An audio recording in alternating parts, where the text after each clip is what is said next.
नमस्कार,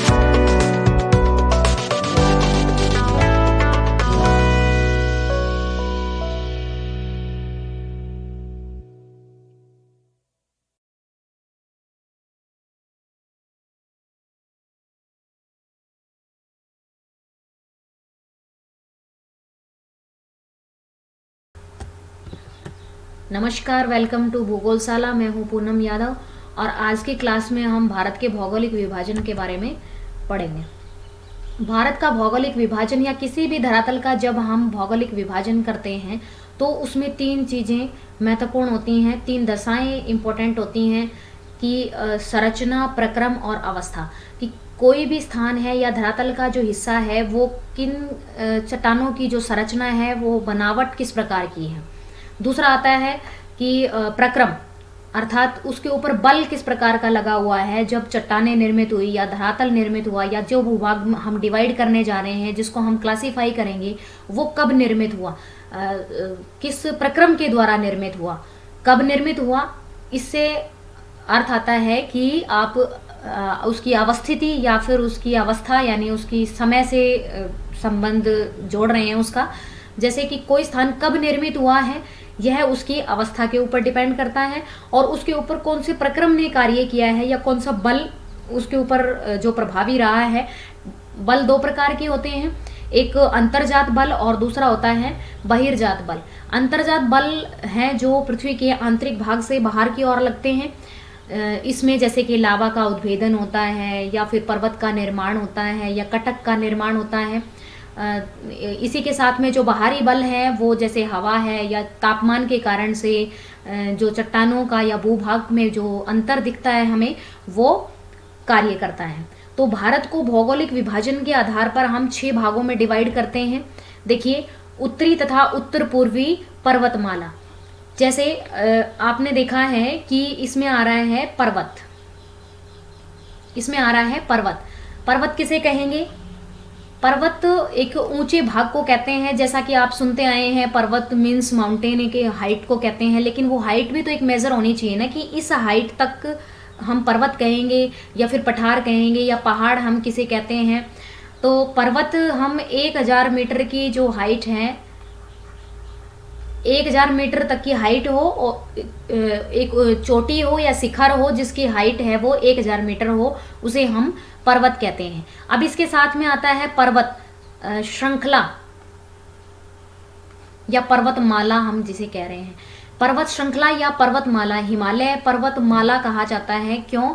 क्योंकि हिमालय की जो श्रृंखलाएं हैं उनमें एक ही श्रृंखलाओं में एक ही प्रकार में निर्मित हुए जो पर्वत हैं, लेकिन उनकी जो चोटियां हैं उनके अलग अलग नाम रखे गए हैं।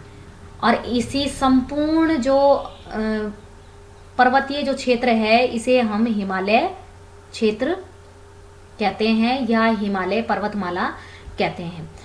इसके साथ दूसरा हमारा क्लासिफिकेशन आता है मैदान। इन्हीं जो हिमालय की चोटियों से निकलने वाली जो नदियां हैं वो जब तल वाले क्षेत्रों में या तली वाले क्षेत्रों में या कम गहराई वाले निचले क्षेत्रों में जब प्रवेश करती हैं तो अपने साथ ऊपर से लाए हुए अवसाद को जमाती हैं, परत दर परत सबमिट करती हैं, यहाँ पर निक्षेप करती हैं और निक्षेप होने के कारण से यहाँ पर मिट्टी का जमाव हो जाता है और जो धरातल है वो सपाट हो जाता है यानी समतल हो जाता है। उसी को हम मैदान कहते हैं। तो मृदा की परत जो कि लगभग समतल होती है उसे हम मैदान कहते हैं। इसके बाद यहाँ देखिए, ये वाला पठारी रीजन है। पठारी रीजन, पठार किसे कहेंगे? पठार की हाइट है वो लगभग 1000 मीटर से कम होती है, लेकिन इससे ज़्यादा अगर होती है तो भी पठार की डेफिनेशन है वो इस प्रकार से है कि पठार की जो हाइट है वो अगर ऊंची है तो भी इसका शिखर है वो सपाट मिलेगा, यानी पठार है वो ऊपर से समतल मिलेगा। इट मीन्स यहाँ पर आपको मिट्टी भी मिलेगी, यहाँ पर वनस्पति भी पाई जाएगी और यहाँ पर जो अधिवास बनाने के लिए या मनुष्य के निवास करने की जो दशाएं हैं वो अनुकूल मिलेंगी। ये पठारी रीजन होता है। फिर उसके बाद क्लासिफिकेशन किया गया है भारत में तटीय प्रदेशों का। तो जैसे मैंने पीछे आपको पढ़ाया था कि जो तट के साथ लगते हुए भारत के जो राज्य हैं वहाँ पर जो मैदानी क्षेत्र है उन्हें हम तटीय मैदान कहते हैं। इसके बाद आते हैं द्वीप। तो ये लक्षद्वीप समूह और ये अंडमान निकोबार द्वीप समूह। तो अंडमान निकोबार द्वीप समूह और लक्षद्वीप जो क्षेत्र हैं उन्हें एक अलग भूभाग का दर्जा दिया गया है। इसके बाद बच गया एक डेजर्ट यानी मरुस्थल। मरुस्थल किसे कहते हैं? ऐसा क्षेत्र जो जहां पर 25 सेंटीमीटर से कम बारिश होती है। वर्षा की मात्रा के आधार पर ही हम मरुस्थल को विभाजित कर सकते हैं कि कोई क्षेत्र है वो वर्षा वाला है, आर्द्र क्षेत्र है या मरुस्थल है। 25 सेंटीमीटर से कम वर्षा वाले स्थान को हम मरुस्थल कहते हैं। इसमें 2 प्रकार के मरुस्थल होते हैं, एक रेतीला मरुस्थल हो सकता है और दूसरा हमारा बर्फ वाला। ये भी डेजर्ट हो सकता है। क्यों? क्योंकि यहाँ पर भी बारिश है वो कमी होती है और रेतीला भाग होता है वहां पर भी बारिश कम हो रही होती है। इन दोनों क्षेत्रों को ही मरुस्थल कहते हैं। इसके बाद तटीय मैदान और द्वीप समूह। हिमालय की जो रेंजेज हैं, हिमालय का जो विभाजन है वो हम 4 भागों में डिवाइड करते हैं हिमालय को। लेकिन उससे पहले हम जो संपूर्ण भारत है या हिमालय पर्वत है उसका निर्माण किस प्रकार से हुआ इसके बारे में हम पढ़ेंगे।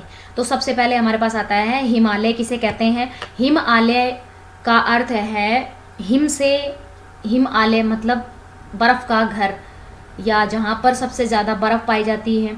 बर्फ़ कहाँ पाई जाती है? जहाँ पर टेम्परेचर 0 डिग्री से भी कम होता है। अब 0 डिग्री से ही कम तापमान है, इट मीन्स वो स्थान बहुत ज़्यादा हाइट पर विद्यमान है।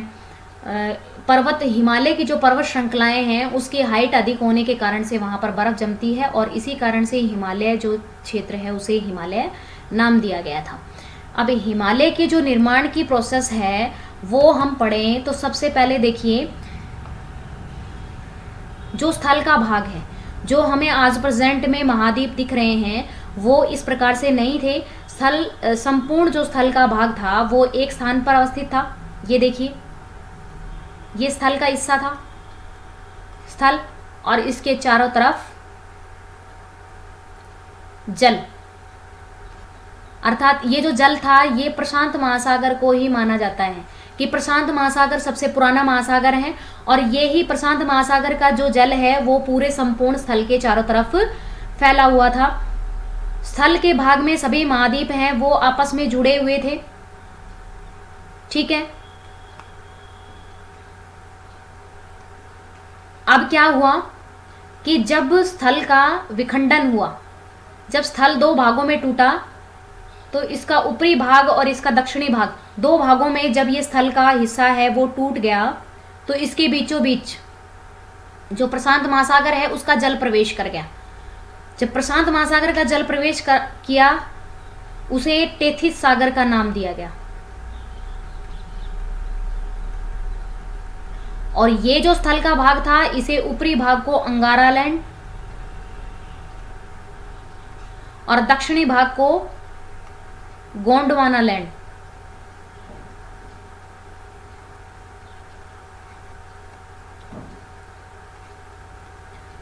अब आप कहेंगे अंगारा लैंड कौन सा और गोंडवाना लैंड कौन सा? तो आज जो वर्तमान में हमारे 0 डिग्री से ऊपर है वो अंगारा लैंड के हिस्से थे और दक्षिणी जो 0 डिग्री से जो दक्षिण वाला हिस्सा है वो गोंडवाना लैंड का हिस्सा था। कैसे?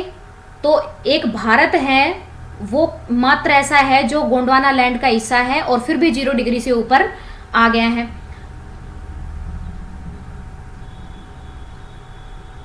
ऐसा क्यों? ये जो स्थल के टुकड़े हैं या स्थल का जो हिस्सा है उनमें मूवमेंट किस प्रकार से हुआ? विद्वान थे वेगनर महोदय, उन्होंने कहा कि ये महाद्वीप और महासागर है वो संपूर्ण एक स्थान पर जुड़े हुए थे। जुड़े हुए भाग को उन्होंने पेंजिया कहा था, जो स्थल का भाग था, और उनके चारों तरफ जो जल था उसे उन्होंने पेंथालासा कहा था। जब पेंजिया का विखंडन हुआ, जब पेंजिया टूटा, दो भागों में बटा, तो उसके बीच में टेथिस सी का निर्माण हुआ। टेथिस सी का निर्माण होने के बाद में जो अंगारा लैंड का जो भाग था और जो गोंडवाना लैंड का भाग था, उन दोनों के बीच में टकराव के परिणाम स्वरूप से हमारे हिमालय का निर्माण हुआ। तो देखिए संपूर्ण जो पृथ्वी है वो देखिए यहाँ पेंजिया में अवस्थित थी। जब इसका विखंडन हुआ, टेथिस सागर का निर्माण हुआ, तब इंडिया जो है वो अफ्रीका के नेटाल प्रांत जो वर्तमान में है नेटाल प्रांत, वहाँ पर हमारा इंडिया है वो लोकेटेड था। उसके बाद ये जो स्थल के टुकड़े हैं, यानी इनका जो मूवमेंट है वो प्लेट के कारण से होता है। प्लेट के मूवमेंट के कारण से ऐसा होता है। प्लेट क्या होती है? एक 100 किलोमीटर मोटी परत होती है धरातल की। धरातल की 100 किलोमीटर मोटी परत होती है जो स्थलखंड का ही भाग होती है और 100 किलोमीटर नीचे तक की गहराई तक होती है। उसके ऊपर कोई महाद्वीप स्थित होता है या फिर कोई महासागर स्थित होता है। तो ये प्लेटें महासागरीय हो सकती हैं या फिर महाद्वीपीय हो सकती हैं। ये प्लेट के जो किनारे हैं या प्लेट का जो मूवमेंट है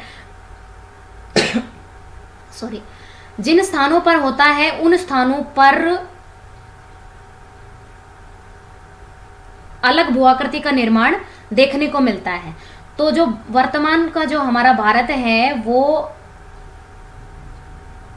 इंडो ऑस्ट्रेलियाई प्लेट का हिस्सा है। ये जो संपूर्ण प्लेटें जो मैंने बताई हैं प्लेटें, ये दो प्रकार की प्लेटें होती हैं, बड़ी प्लेटें और छोटी प्लेटें। तो यहाँ पर हमारे पास 7 बड़ी प्लेटें हैं और 20 छोटी प्लेटें हैं।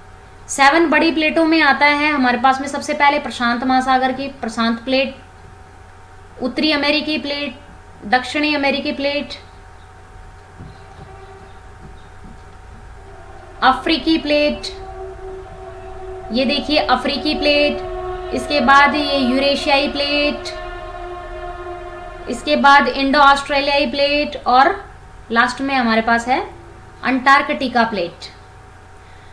ये जो 7 प्लेट हैं इनके मूवमेंट होने के कारण से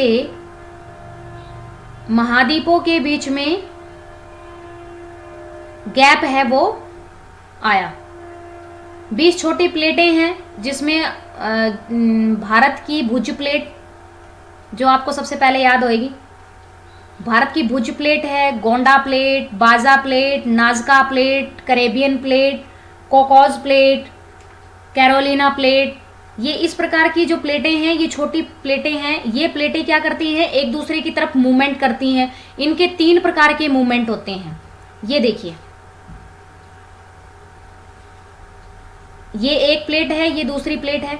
अगर ये प्लेटें एक दूसरे के आमने सामने आकर के टकराती हैं तो इसे कहते हैं अभिसारी सीमा या अभिसारी प्लेटों का प्रकार कहा जाता है। इसमें 2 प्लेटें होती हैं, वो आमने सामने से आकर के टकराती हैं। और भारी प्लेट होती है वो हल्की प्लेट ऊपर चढ़ जाती है और भारी प्लेट नीचे धंस जाती है।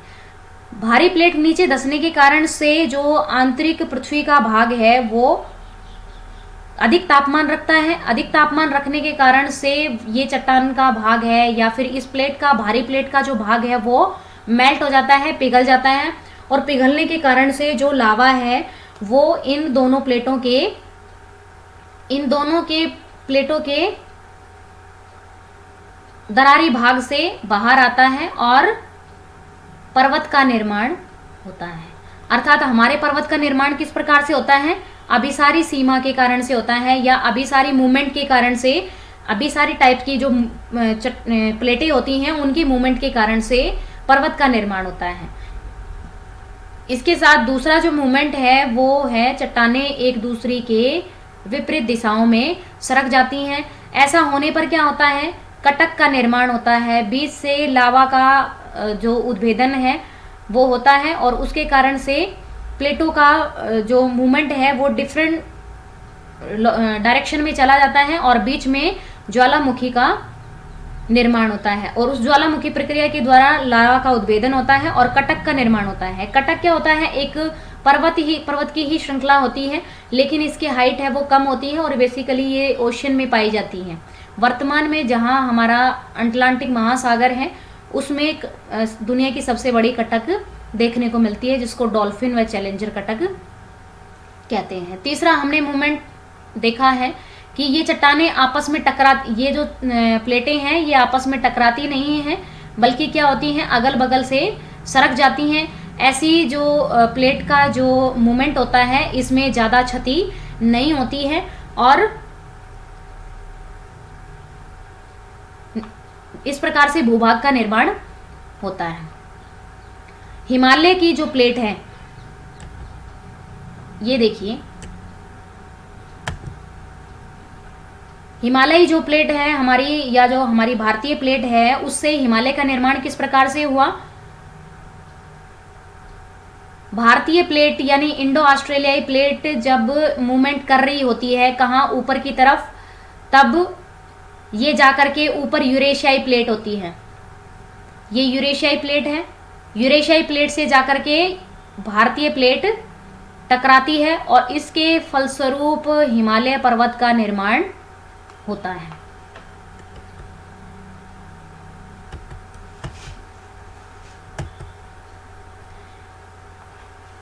तो देखिए, हिमालय का निर्माण इस प्रकार से संपूर्ण हुआ। इसके बाद हिमालय की ही जो श्रृंखलाएं हैं उनको हमने 4 कैटेगरीज में डिवाइड किया है।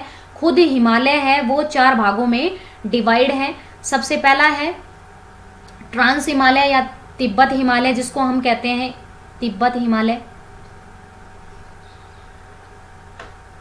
इसे हम तिब्बत हिमालय इसलिए कहते हैं क्योंकि इसका मैक्सिमम जो पार्ट है वो तिब्बत में मिलता है। ट्रांस हिमालय का अर्थ है पार हिमालय, अर्थात जब हम नीचे से डिवीजन करते हैं तो शिवालिक रेंज, उसके बाद मध्य हिमालय, महान हिमालय और तिब्बत हिमालय या ट्रांस हिमालय। तो जब हम इन तीनों जो हिमालय की श्रेणियां हैं उन्हें हम क्रॉस करके जाएंगे, पार करके जब हम जाएंगे हिमालय को, तब जाकर के उत्तरी भाग में जब हम प्रवेश करेंगे तब हमें ट्रांस हिमालय मिलेगा। तो ट्रांस हिमालय है ये, इनको मैंने अभी आपको स्टार्टिंग में बताया था कि किसी भी स्थान के भूभाग को उसकी संरचना के आधार पर डिवाइड किया है या फिर उसकी अवस्था के आधार पर, मीन्स वो कब निर्मित हुआ था, मतलब उसकी जो समय है उसके आधार पर हम उसको अलग करेंगे, दूसरे से भिन्न प्रदर्शित करेंगे। तो यहाँ पर देखिए, हिमालय जो पर्वत है उसकी जो 3 श्रृंखलाएं हैं, वृद्ध हिमालय, मध्य हिमालय और शिवालिक, ये तीनों एक ही समय में निर्मित हुई श्रृंखलाएं हैं। और जो ऊपर वाला है हमारा ट्रांस हिमालय, ये सबसे पहले निर्मित हुआ भाग है। ट्रांस हिमालय जो कि पूरे हिमालय को क्रॉस करके जाने के बाद उत्तर में हमें मिलता है। तो ट्रांस हिमालय को तिब्बत हिमालय कहा जाता है क्योंकि ये है, इसका मैक्सिमम जो भाग है वो हमें तिब्बत वाले भाग में देखने को मिलता है।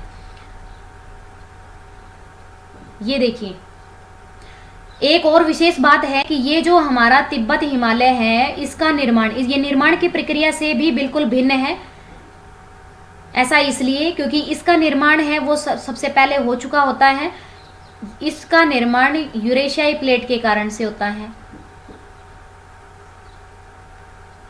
और इन तीनों जो भाग हैं हमारे, वृद्ध हिमालय, मध्य हिमालय और शिवालिक, इन तीनों श्रेणियों का जो निर्माण है वो इंडो ऑस्ट्रेलियाई प्लेट के मूवमेंट्स के कारण हुआ है। इंडो ऑस्ट्रेलियाई प्लेट के कारण से हुआ है और यूरेशियाई प्लेट से निर्मित हुआ भाग है हमारा तिब्बत का हिमालय या ट्रांस हिमालय। इसके बाद देखिए, इसकी एवरेज हाइट है वो 6000 मीटर है। इसमें खुद 4 श्रेणियां देखने को मिलती हैं। सबसे ऊपर है काराकोरम, नेक्स्ट है लद्दाख, इसके बाद जास्कर और उसके बाद कैलाश। ये जो 4th जो श्रेणी है कैलाश श्रेणी, यह तिब्बत में इसका अधिक भाग मिलता है कैलाश श्रेणी का। ठीक है, इसी के साथ जो ट्रांस हिमालय है, इसमें सबसे ऊंचा जो ग्लेशियर हमें देखने को मिलता है सियाचिन। सियाचिन ग्लेशियर सबसे ऊंचा ग्लेशियर है। ग्लेशियर क्या होता है? बर्फ का ही एक भाग होता है, बर्फ का आच्छादित एक भाग होता है जिससे नदियां निकलती हैं। ठीक है, इसकी एवरेज हाइट है वो 6000 मीटर है। इसकी सबसे ऊंची चोटी है वो K2 है। यानी देखिए, काराकोरम की जो चोटियां हैं उन्हें K1, K2, K3 इस प्रकार से इसकी जितनी भी श्रृंखलाएं हैं काराकोरम की, उन्हें हम K का ही नाम देते हैं। पर इसकी जो मुख्य जो दो चोटियां हैं, एक K2 है और दूसरी है गेसरब्रूम। K2 जो चोटी है वो पाक अधिकृत कश्मीर में है। इसकी हाइट है वो 8611 मीटर है। इसके बाद देखिए वृद्ध हिमालय। वृद्ध हिमालय जैसा कि नाम से ही आपको समझ में आ रहा है, वृद्ध का मतलब बड़ा। बड़ा कैसे? हाइट में। इसकी ऊंचाई है वो सबसे अधिक है, यानी 6100 मीटर। 6100 मीटर की हाइट है वो एवरेज हाइट है। इट मीन्स यहाँ की जो चोटियां हैं वो लगभग 6100 मीटर से ऊंची हैं। विश्व के जितने भी पर्वत हैं वो लगभग 6100 मीटर की हाइट है, वहां पर उनकी हाइट है वो खत्म हो जाती है, लेकिन यहाँ की एवरेज हाइट है वो यहाँ से स्टार्ट होती है। मतलब यहाँ पे सबसे सर्वाधिक जो विश्व की सबसे ऊंची चोटी है कौन सी? Mount Everest, 8848 metre. वर्तमान में 8850 मीटर भी इसको लिखा जाता है। ऐसा क्यों? क्योंकि मैंने आपको बताया कि प्लेटों का जो मूवमेंट होता है, जब प्लेटें एक दूसरी के आमने सामने से आकर टकरा रही होती हैं, या जिन प्लेटों का मूवमेंट है वो आगे की तरफ होता है, तब उन प्लेटों में इस प्रकार की जो प्रक्रियाएं हैं वो चलती रहती हैं। मीन्स लावा का उद्भेदन होना या प्लेटों का जो टकराना है वो होता रहता है, और इसी प्लेटों के मूवमेंट के कारण से ही यहाँ पर लगातार लावा का उद्भेदन हो रहा है, और इसी कारण से जो हिमालय की जो चोटियां हैं उनका निर्माण लगातार होता जा रहा है और उनकी हाइट है वो बढ़ रही है। इसी प्रकार से माउंट एवरेस्ट की हाइट है वो 8850 हो चुकी है। वृद्ध हिमालय की जो चौड़ाई है वो 2400 मीटर है, 2400 किलोमीटर है। इसकी जो लंबाई है यहाँ से आपके नंगा पर्वत से लेकर के और नामचा बरवा तक, इसकी डीप स्टडी हम आगे करेंगे। नेक्स्ट देखिए, इसमें मध्य हिमालय। मध्य हिमालय या महान हिमालय, ये महान किस लिए है?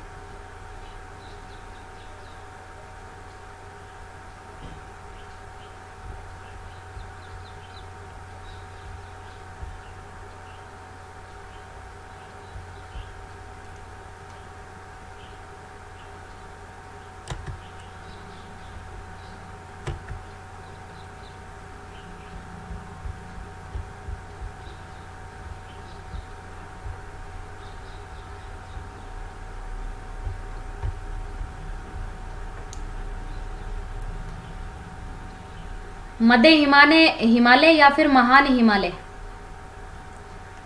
मध्य हिमालय को महान हिमालय इसलिए कहा जाता है क्योंकि ये महान किस लिए है? यहाँ पे जितने भी टूरिस्ट प्लेस हैं वो यहीं पर मिलते हैं। कारण क्योंकि यहाँ की हाइट है वो कम है, और यहाँ पर स्वास्थ्यवर्धक जो स्थान है वो हमें देखने को मिलते हैं। यहाँ की हाइट है वो कम है, यहाँ पर वनस्पति का प्रभाव भी आपको देखने को मिलता है, मतलब वनस्पति यहाँ पर आपको ज़्यादा मिलती है। हाइट कम है, स्वास्थ्यवर्धक क्षेत्र हैं, तो यह टूरिस्ट प्लेस है वो माना जाता है। ठीक है, इसके बाद हमारे पास में सबसे नवनिर्मित या सबसे नया नवीन और सबसे पर्वत के पदीय क्षेत्र में, यानी हिमालय, जब हिमालय की जो दक्षिणी जो रेंज है वो शिवालिक है, जो हरियाणा के टच होते हुए निकलती है। ठीक है, तो शिवालिक है वो जो भारत में हिमालय है उसका दक्षिणतम हिस्सा है वो शिवालिक रेंज है। ये देखिए नेक्स्ट हमारे पास है ट्रांस हिमालय या पार हिमालय। जैसा मैंने पीछे आपको बताया कि ट्रांस हिमालय को तिब्बत हिमालय कहा जाता है या पार हिमालय कहा जाता है, क्योंकि इसको पूरे हिमालय को क्रॉस करने के बाद में इसकी श्रेणियां हमें देखने को मिलती हैं। तो देखिए इसकी अपनी खुद की 4 श्रेणियां हैं, कराकोरम, लद्दाख, जास्कर और कैलाश। ये देखिए कैलाश का अधिकतर हिस्सा है वो तिब्बत में देखने को मिलता है। इसकी एवरेज हाइट है वो 6000 मीटर है। इसका मैक्सिमम जो पार्ट है वो जम्मू एंड कश्मीर राज्य के अंदर आता है। यहाँ के पर्वत सबसे पुराने हैं, जैसा मैंने पहले बताया आपको कि इसका निर्माण है वो सबसे पहले हुआ था, यूरेशियाई प्लेट के कारण से इसका निर्माण हुआ था। यहाँ के पर्वत सबसे पुराने इसीलिए हैं। इनकी लंबाई वृद्ध हिमालय से कम है। मैंने पीछे आपको बताया कि वृद्ध हिमालय है वो सबसे ज्यादा ऊंचा है हाइट से। क्लियर है?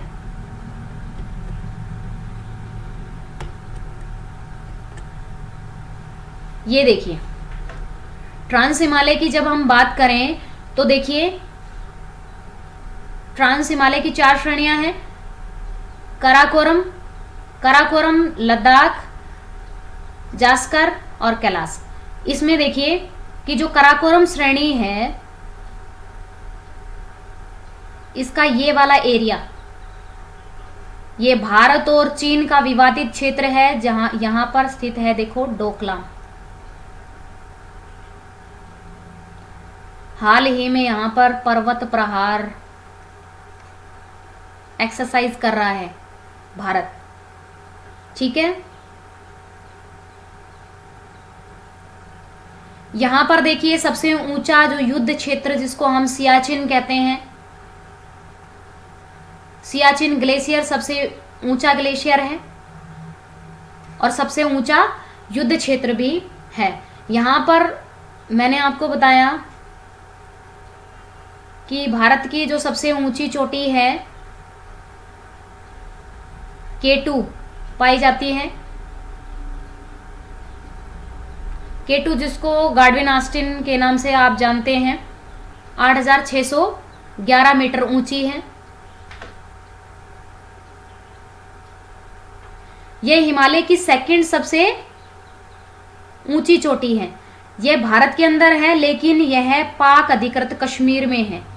ये पाक अधिकृत कश्मीर में होने के कारण से इसे भारत की फर्स्ट चोटी नहीं माना जाता है। क्लियर है? इसके बाद सिंधु जो नदी है वो इसी क्षेत्र से होकर के गुजरती है और सिंधु नदी का 20% पानी है वो केवल इंडिया यूज करता है, बाकी 80% भाग है वो पाकिस्तान में इसका भाग चला जाता है। क्लियर है? अच्छा, इसके बाद यहाँ पर सबसे ऊपर जो ट्रांस हिमालय के सबसे ऊपरी जो शाखा है, इसमें यहाँ पर एक पर्वत का नाम आपने सुना होगा, पामीर जिसको हम कहते हैं। यहाँ देखिए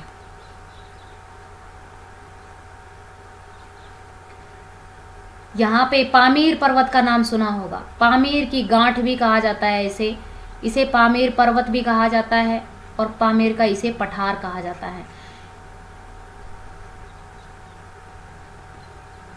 पामीर का जो पठार है इससे कई जो पर्वत श्रृंखलाएं हैं वो इस तरफ से निकलती हैं।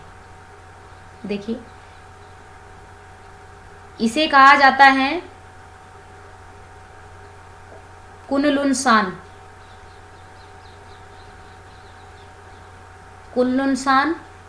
और इधर पाकिस्तान का हिंदू कुश पर्वत।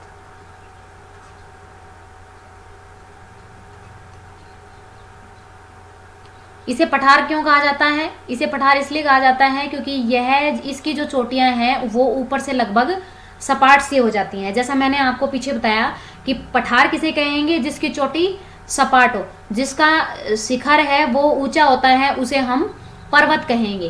क्लियर है? एक यहाँ पर मेजर बात है कि सबसे अधिक खड़ी ढाल वाला जो शिखर है या खड़े ढाल वाली जो चोटी है उसे राकापोसी, माउंट राकापोसी, जिसकी ऊंचाई 7788 मीटर है। तो लद्दाख में जो ये क्षेत्र है राकापोशी, ये सबसे ऊंचा खड़ी ढाल वाला, विश्व का सबसे खड़ी ढाल वाला पर्वत यहाँ पर है। ये देखिए, लद्दाख की सबसे ऊंची चोटी राकापोशी, दुनिया की सबसे खड़ी ढाल वाली चोटी। इसके बाद देखिए हमारे पास आ रहा है विभाजन वृद्ध हिमालय का। तो वृद्ध हिमालय की जो अन्य नाम है वो वृद्ध हिमालय, आंतरिक हिमालय, हिमाद्री या फिर मुख्य हिमालय। तो ये जरूरी किस लिए है, ये मुख्य किस लिए है? ये मुख्य इसलिए है क्योंकि इसकी हाइट है वो सबसे ज्यादा है। एक बात तो आप जान लो कि ये अपने हाइट के लिए ही वृद्ध है, बड़ा है। इसकी एवरेज हाइट है वो 6100 मीटर है। एशिया की अगर एशिया में 94 चोटी ऐसी हैं जो विश्व की सबसे ऊंची चोटी हैं, तो हिमालय पर्वत के अंदर ही 92 चोटियां ऐसी हैं जो इन चोटियों के अंदर आती हैं। देखिए इसकी जो एवरेज जो हाइट है वो 6100 मीटर है और इसकी औसत जो ऊंचाई है वो ट्रांस हिमालय से अधिक है। इसकी स्टार्टिंग देखिए जम्मू एंड कश्मीर से होकर के और अरुणाचल प्रदेश का जो हिस्सा है वहां तक है। यहां देखिए, यहां है नंगा पर्वत,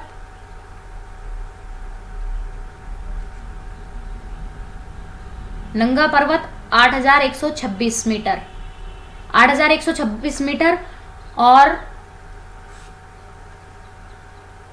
ये बीच में यहाँ पे देखिए आ गया है हमारा माउंटेन जो सबसे ऊंचा है, विश्व का सबसे ऊंचा शिखर है, यानी माउंट एवरेस्ट 8,850। और यहां पर आ गई है श्रेणी नामचा बरवा 7756 मीटर। ये देखिए ये है नामचा बरवा। तो देखिए नंगा पर्वत से लेकर के नामचा बरवा तक की जो श्रृंखला है उसे वृद्ध हिमालय श्रृंखला कहा जाता है। श्रृंखला में एक ही समय में निर्मित हुए हुए पर्वत होते हैं, लेकिन इनकी चोटियों को अलग अलग नाम दिया हुआ होता है। तो देखिए यहां पर ये आ गया नेपाल के पास में माउंट एवरेस्ट, जिसकी हाइट सबसे ज्यादा है। नेपाल में इसे सागरमाथा कहते हैं। अब बात आती है भारत की ऊंची चोटी यानी सिक्किम। सिक्किम के अंदर है भारत की सबसे ऊंची चोटी जिसको कंचनजंगा कहते हैं। इसकी हाइट 8598 मीटर है। अब देखिए आपके पास क्वेश्चन आता है कि विश्व की सबसे ऊंची चोटी माउंट एवरेस्ट, हिमालय की सबसे ऊंची चोटी माउंट एवरेस्ट, इसके बाद पाक अधिकृत कश्मीर में ऊंची चोटी है जिसका नाम है K2 या गार्डविन आस्टीन। लेकिन भारत की अगर ऊंची चोटी के बारे में पूछा जाए तो कंचनजंगा आएगी 8598 जो सिक्किम में है।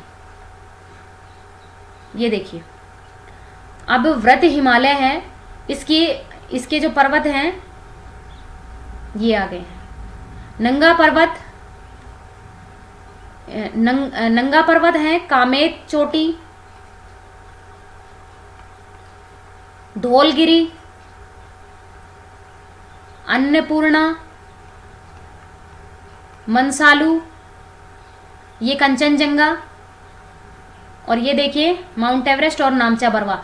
इस प्रकार से सबसे ज्यादा ऊंची ऊंची जो चोटियां हैं वो वृद्ध हिमालय के अंदर पाई जाती हैं। इसकी जो एवरेज जो चौड़ाई, इसकी लंबाई की बात करें तो 2400 किलोमीटर इसकी लंबाई है। और इसकी चौड़ाई की बात करें तो केवल 25 किलोमीटर का एरिया ऐसा है जिसमें तीव्र खड़ी हुई पर्वत श्रृंखलाएं हैं। लेकिन एक लंबाई में अगर बात करें तो 2400 किलोमीटर तक वृद्ध हिमालय का विस्तार है वो पाया जाता है। राज्य जम्मू कश्मीर से लेकर के अरुणाचल प्रदेश तक का हिस्सा इसके अंदर आता है। इसके बाद देखिए मध्य हिमालय। मध्य हिमालय के अंदर कम हाइट वाली चोटियां पाई जाती हैं, कम हाइट वाली चोटियां पाई जाती हैं। और इसके साथ ही यहाँ पर पर्यटक के लिए ये महत्वपूर्ण स्थान है। यहाँ पर वनस्पति का प्रभाव है वो अधिक देखने को मिलता है। इसी प्रकार से यहाँ पर दर्रे हैं वो अधिक पाए जाते हैं। दर्रे क्या होते हैं? किसी भी स्थान को, यानी पर्वत के दो पर्वत हैं और उनके बीच में जो आने जाने का रास्ता है जो नेचुरल बना होता है उसे हम दर्रा कहते हैं। तो यहाँ पर अनेक दर्रे पाए जाते हैं। इसके बाद लास्ट है हमारे पास में शिवालिक का डिवीजन, तो इसे हम नेक्स्ट क्लास में डीपली स्टडी करेंगे, मध्य हिमालय को और शिवालिक हिमालय को। शिवालिक सबसे नया बना हुआ जो भूभाग है हमारा हिमालय का। इसी के साथ ये है question of the day. Thank you, मिलते हैं नेक्स्ट वीडियो में।